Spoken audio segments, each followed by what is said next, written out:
Good afternoon. Thank you for being here. Let me thank my colleagues who are here. You'll hear from County Executive Jason Garner in a moment. We're with Michael Copey, who is the New York State Office of Emergency Management Head. We have the Department of Transportation Commissioner here, Paul Karras, New York State Police Colonel James Barnes, New York State Police Major William McAvoy, New York State National Guard Colonel Carlton Cleveland, and the DOT Region 9 Director Tom Weiser. I want to thank all the emergency responders who have already been working and getting ready from the county, from all the towns and villages. These storms, these situations, really the key is the preparation and getting it done and getting ready beforehand. If you wait for the storm to actually hit, it's too late and you never catch up. And we've learned that lesson in this state the hard way too many times. So we are well coordinated. We've planned it out. We've moved equipment all across the state. And we've done everything that we can do to prepare for the storm. People should take it seriously. It is a serious storm. And it is a statewide storm, which makes it more difficult. Normally, when we have these extreme weather events, they tend to be isolated to one or two regions. That actually makes it more manageable because then we can send equipment from all across the state, personnel from all across the state to that one or two regions that are affected. But this is going to be basically a statewide storm. And moving up into New England, but literally from New York City to Buffalo, there will be a serious storm condition. That makes it just more difficult because it stretches resources. Binghamton area, southern tier, going up towards Albany, is where we expect the storm to be the worst. And we have deployed resources accordingly. We're sending more equipment and more personnel to the southern tier. And what's difficult about this storm is the combination. It's the expected snowfall, 14 to 20, 18 to 22, somewhere in that range is the forecast, plus high winds, plus freezing temperatures.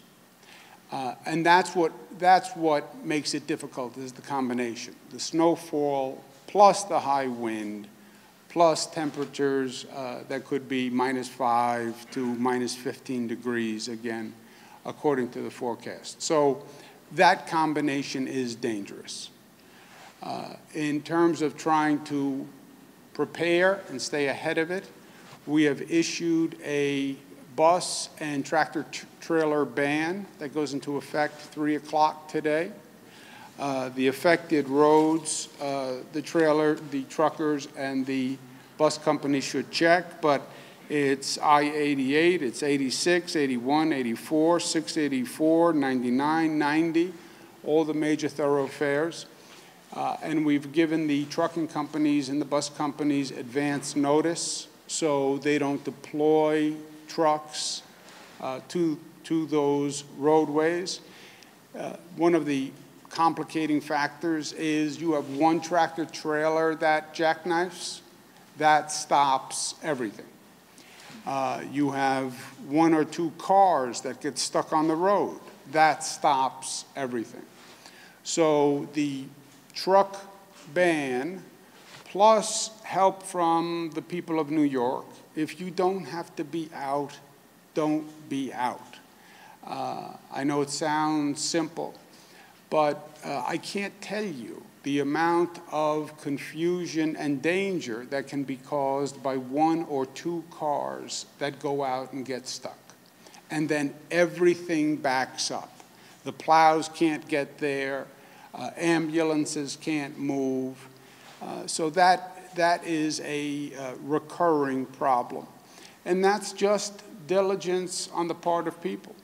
I understand, you know, in New York, we've dealt with snowstorms before, and we're not intimidated by snow. I get it. But this is a bad combination. You could have possible whiteout conditions. They're forecasting near blizzard conditions. So sometimes the roads are just unpassable. And that's, I would err on the side of caution, both personally and as a civic responsibility.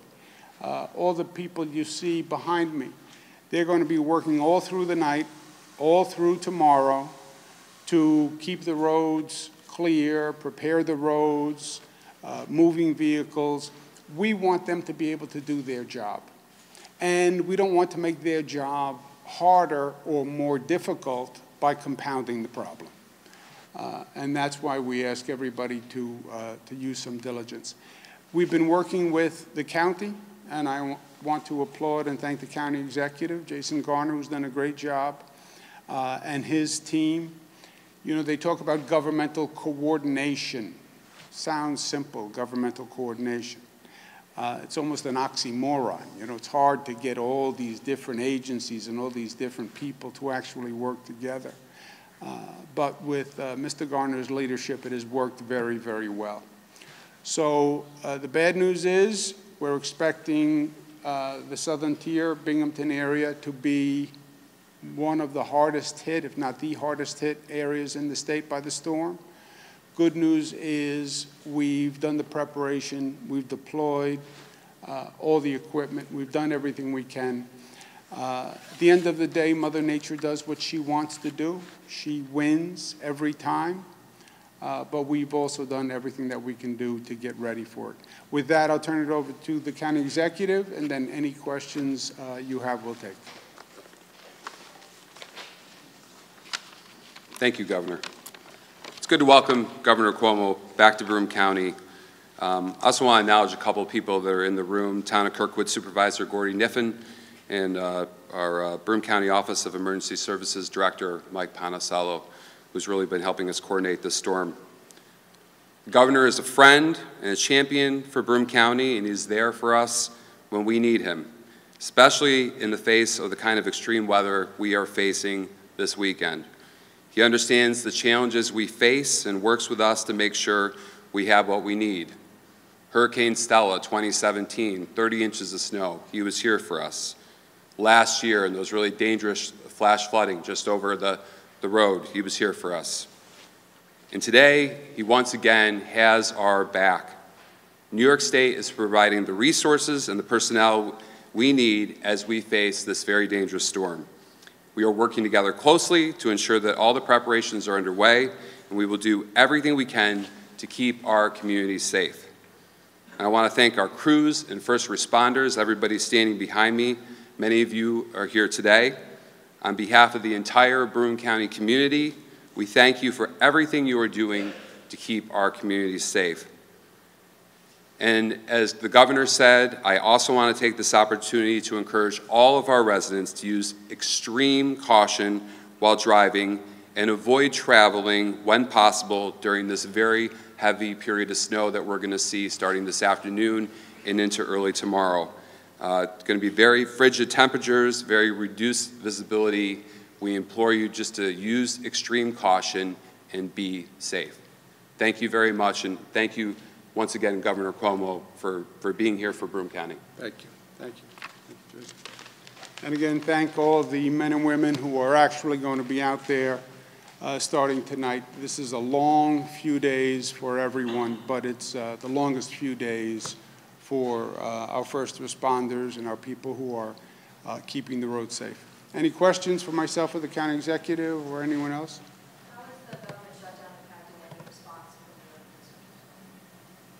In terms of the snowstorm, we don't normally rely on the federal government in a situation like this, so it won't have an effect on the way we handle the storm itself. It's having a devastating effect overall, right? It's having an effect on our economy. We're seeing our economy slow down. You have families under tremendous hardship who aren't getting a paycheck. It's taxing our social safety net, our food banks, et cetera. You have other personnel, federal personnel, who are expected to show up for work but aren't getting paid. So it has many, many negative effects. But when it comes specifically to this storm, really it's going to be up to the state and the county, and you don't normally see federal involvement in the storm itself. Sure. Assemblyman Clifford Crowd just released a statement recently saying that we need to build a wall on the southern tier so people don't leave due to high taxes. Do you have any response to that? Yes. Lower taxes. That's you don't need the wall. Save money on a wall. Just lower taxes so they don't leave. How about that for an idea? I put forth the state budget last week. And, you know, some politicians want to have it both ways. My budget cuts New York State taxes, cuts taxes for middle-class families especially, reduces the tax rate, period. In my budget also, I put a permanent cap on property taxes. The highest taxes in New York are not state taxes. They're not state income taxes. They're local property taxes, which are about 3 times what the state income tax is. And the property taxes are a crusher. And they've been going up and up and up. I put what's called a property tax cap of 2% on local governments. I want to make that permanent. So my budget does 2 things. It proposes a permanent property tax cap, and it proposes a middle-class tax cut. Now, we spend more money overall in this year's budget, but we spend less so we can do the tax cut. Some politicians want to complain that the state isn't spending enough money, but want to say we should cut taxes. You can't have it both ways. You can't say we want more money, more money, more money, more money, and then say we should cut taxes. You can say both, but they are inconsistent.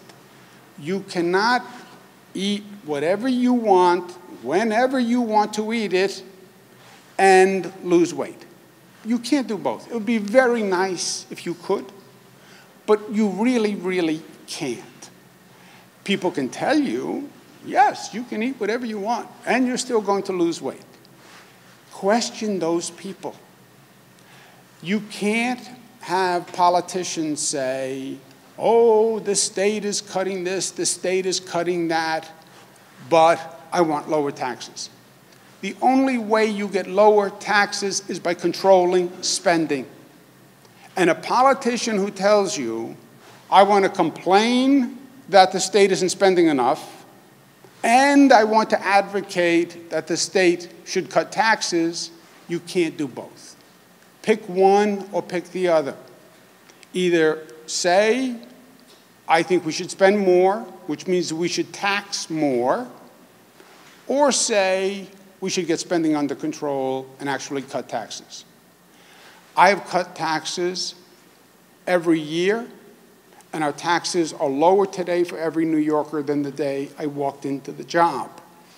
But to cut taxes, you have to control spending. And I don't accept the concept that government can't possibly control spending. Every family has to control spending. It's a tough economy. And everyone has figured out how to tighten their belt. Well, government has to figure out how to tighten their belt also, especially local governments. But yeah, I proposed the tax cut. Again, it's a dramatic tax cut. And to cut taxes, you have to control spending. And the budget controls spending. And any politician who says you can do both, you can't eat anything you want and lose weight. I'll stick with that analogy. Can you tell us specifically what equipment and resources the state will be bringing to the southern tier of the storm? Yes, I'll ask Michael Copey to speak about that. Michael Copey is the new head of emergency management. He'll give you the specifics, but let me give you the generic. We adjust as the storm goes on. We are now anticipating the southern tier up to Albany to be hardest hit. We're therefore deploying now. But as the storm goes, we will adjust and deploy as needed. So if we see we need more resources in the Binghamton area, for example, we will then deploy more resources. But I'll ask Mr. Copey to give you more details. Thanks, Governor. Today we have approximately 200 plows that are set to begin plowing the roads within this region. As the Governor says, we've geographically dispersed additional assets around the state in target areas that we know may sustain an especially hard-hit area. We also have 300 National Guardsmen on duty now, with another 150 that are available to come in. They will be conducting 3 separate missions. They will be conducting law enforcement support missions at areas throughout the state. They have the 4-wheel drive high-axle vehicles. They can get around into the hard-hit areas. Additionally, they're trained to cut and remove debris from the roadway, so should we have a tree down on the roadway, we'll be able to clear that much quicker because the DOT assets are currently engaged in snow plowing operations. Additionally, they're going to be staged at each of the 10 stockpiles around the state of New York. So should a request come in from a county or municipality for a specific item that we currently have staged, my expectation is that they will be able to begin that delivery process within 1 hour of the request. So we have that. We're prepared to work with the counties, with the municipalities, to ensure that services are delivered very, very quickly. Thank you. We have a fundamentally different operation than we did just a few years ago, because there has been a pattern of extreme weather events, as the county executive was mentioning, here in the southern tier, but it's been all across the state. So we have more equipment, more personnel, and we now have regional, what we call regional stockpiles. But material that you would need to respond to an emergency, a storm, generators, blankets, food, water, etc., in stockpiles all across the state. So if something happens, you have access regionally to the material you would need. And that's something we just did. It didn't exist before. Anything else? Okay. Thank you.